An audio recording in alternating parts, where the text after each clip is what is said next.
Assalamualaikum warahmatullahi wabarakatuh. Perkenalkan kami dari kelompok 3 yang akan membawakan materi tentang proses pelaksanaan dan pengendalian pemerintahan. Sebelum masuk pada materi yang akan kami presentasikan, ada baiknya kami memperkenalkan diri terlebih dahulu.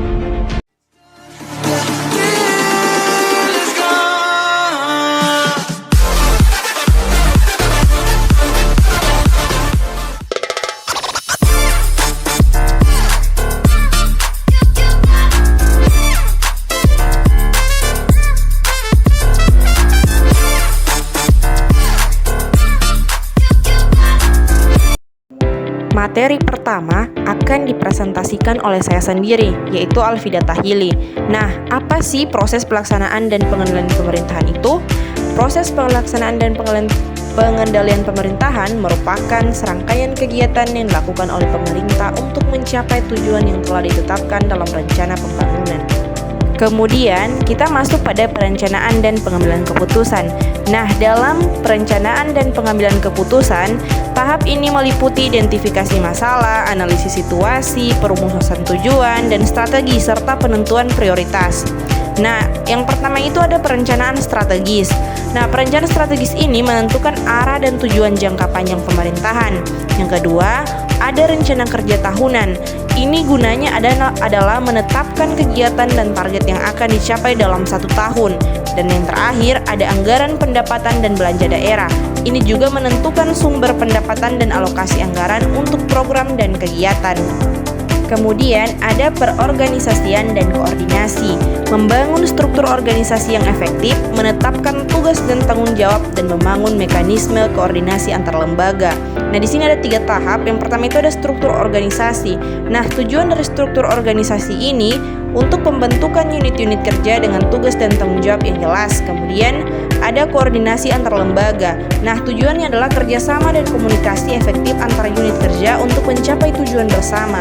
Dan yang terakhir, ada sumber daya manusia. Nah, sumber daya manusia ini tujuannya adalah untuk pengembangan pembinaan kapasitas sumber daya manusia pemerintahan.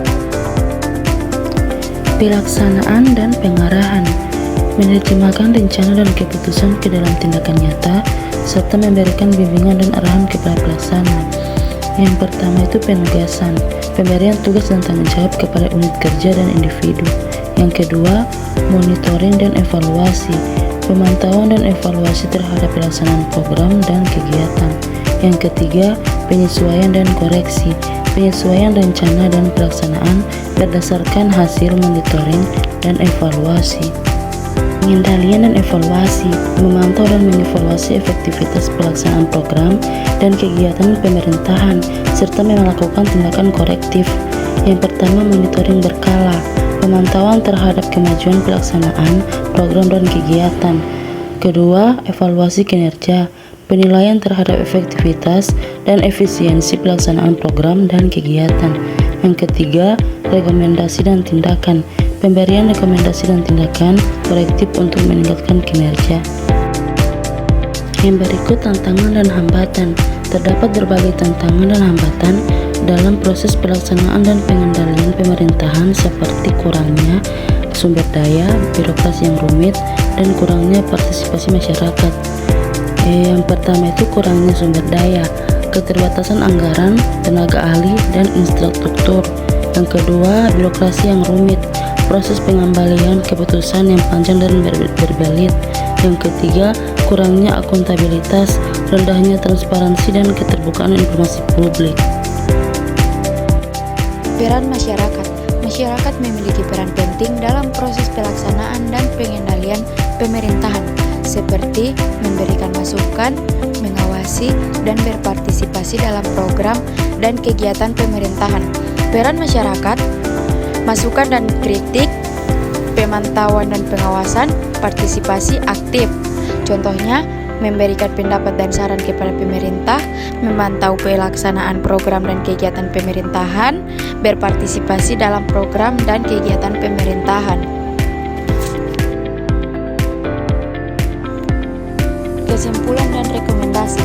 Proses pelaksanaan dan pengendalian pemerintahan merupakan proses yang kompleks dan membutuhkan komitmen kuat dari semua pihak, meningkatkan kualitas perencanaan, menghasilkan realistis, terukur, dan terarah, membangun koordinasi yang efektif, meningkatkan komunikasi dan kerjasama antar lembaga pemerintahan, peningkatan efisiensi pelaksanaan, menerapkan sistem dan mekanisme pelaksanaan yang lebih efisien, meningkatkan akuntabilitas dan transparansi, meningkatkan transportasi dan keterbukaan informasi publik.